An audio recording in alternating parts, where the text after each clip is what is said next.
5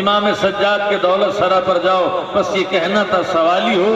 be be اٹھ کے کہتی عبداللہ آج تو بھی نہ پہچان سکا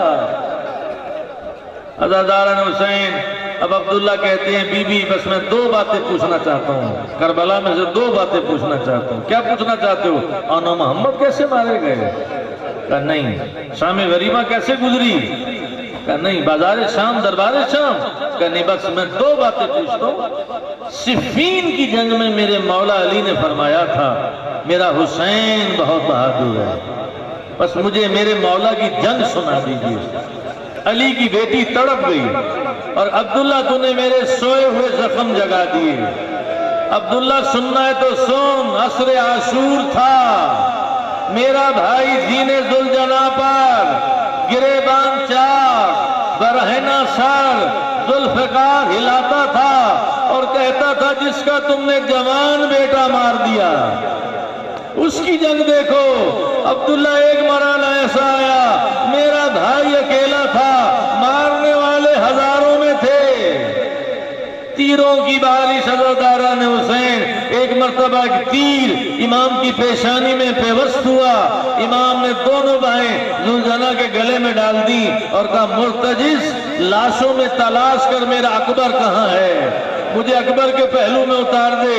عزادار حسین راوی کہتا ہے میں نے دیکھا کہ مرتجز دوڑا، تھوڑی دیر بعد میں نے دیکھا زین ذوالجناح خالی تھی، میں نے زمین دیکھی زمین خالی تھی، اب جو میں نے دیکھا حسین تیروں پر معلق ہے، خدا جانے کسی ملک نے تیروں کو جدا کیا۔